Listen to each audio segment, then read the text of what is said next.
Shalom saudara yang dikasihi oleh Tuhan, jumpa kembali dalam perenungan firman Tuhan setiap hari, dan hari ini saya akan menyampaikan satu tema yang menurut saya luar biasa, yaitu hukum Taurat versus kasih karunia. Kita akan baca sama-sama ayat firman Tuhan dari Roma pasal 13 ayat 10 saudaraku, dan saya bacakan bagi kita sekalian.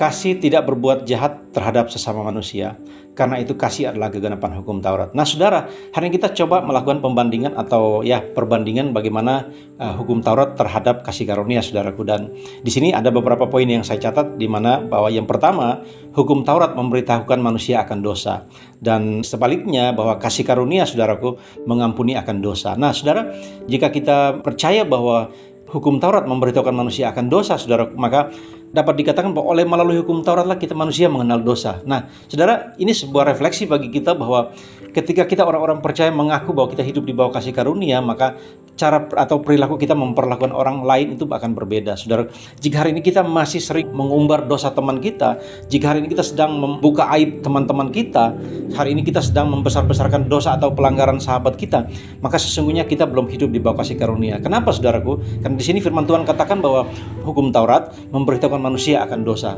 Itu fakta bahwa ternyata kita masih hidup di bawah hukum Taurat, saudaraku.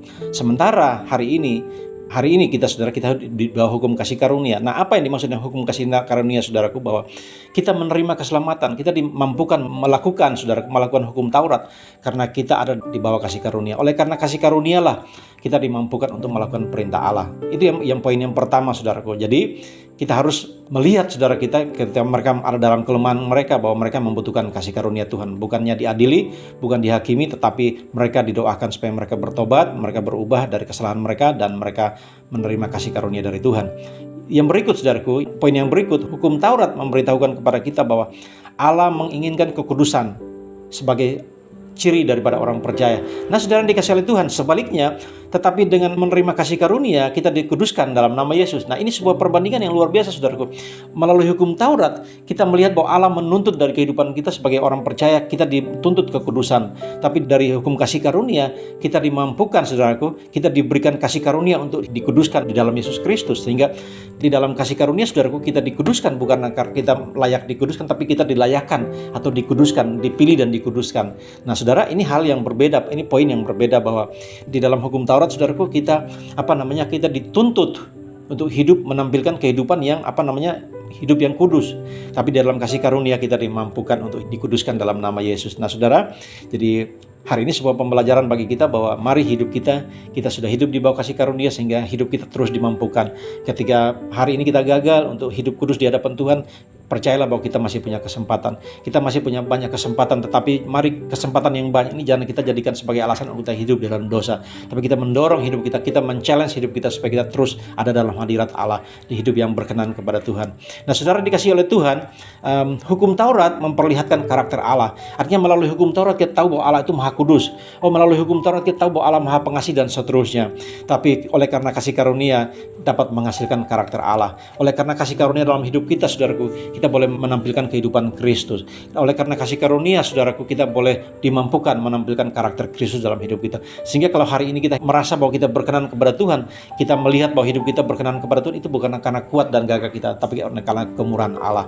Oleh karena Allah berkenan kepada kehidupan kita saudaraku. Nah saudara yang dikasihi oleh Tuhan, kita melihat di dalam surat Paulus kepada jemaat Tuhan di kota Galatia, di situ dikatakan bahwa hukum Taurat adalah penuntun bagi kita sampai Kristus datang, supaya kita dibenarkan oleh karena iman. Nah itu Galatia 3 ayat 24 saudaraku. Artinya di sini dikatakan begini, bahwa hukum Taurat menuntun kita kepada Kristus datang. Jadi ketika siapa yang sudah hidup di dalam Kristus saudaraku, bahwa hukum Taurat tidak lagi berlaku atas kita.